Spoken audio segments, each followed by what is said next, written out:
Hello everybody, my name is Nick and you're watching Versatility unboxing video for the Nikon D780. When we open the box, here we have instruction manual warranty card. Then here we have USB-C connector. Here we have the battery, it's ENEL15B. Battery charger. Next strap. Power cable. And here we have the eyepiece cover. And then here we have the camera itself.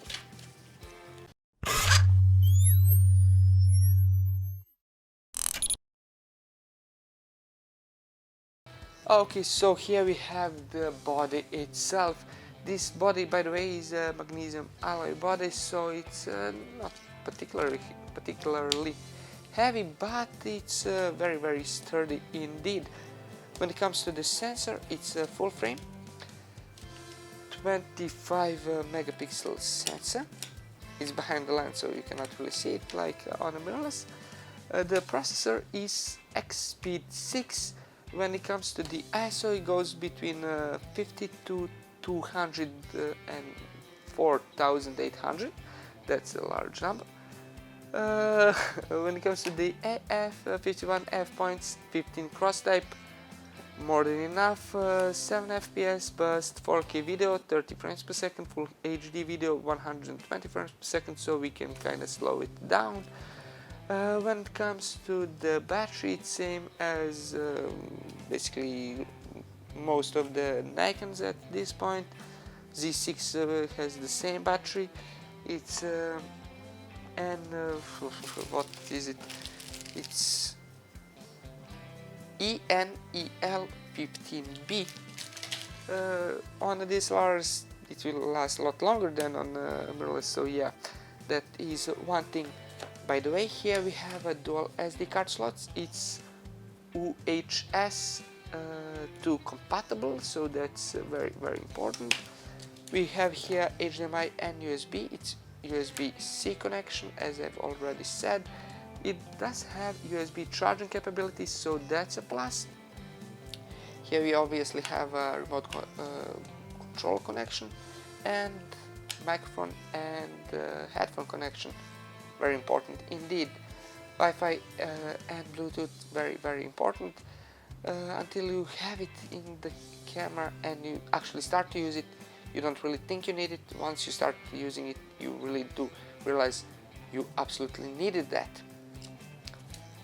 When it comes to the camera, it's all around just generally very good camera, be it for photos, be it for video, for shooting weddings, for shooting sports, for shooting fashion photography, for shooting street photography. Not so much. It's a bit bulky, but it's not really that heavy, and if you really enjoy using a DSLR and you don't mind being quite conspicuous, then this is also a very good option. When it comes to low light capabilities, at this point all of the cameras are pretty good. When it comes to the AF, you do have lots of settings like eye detection and 3D tracking, so that's important to say, but generally at this point in time most more of a high-end cameras just generally are very good when it comes to the both AF and both low light capabilities, so that's not really at this point that important or a factor, or just generally not something that we really need to talk about anymore.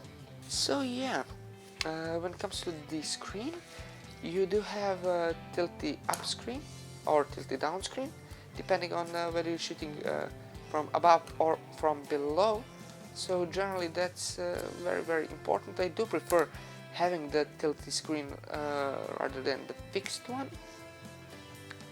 And yeah, that's about it. You do not have a pop-up flash, which is good because you do have a better weather resistance than if you did, but at this point they managed to figure out how to have a very good weather resistance even with the pop-up flash and even with the foldable screens. So yeah, that's about it. If you enjoyed this video, leave a like, comment and subscribe. Until the next time, goodbye.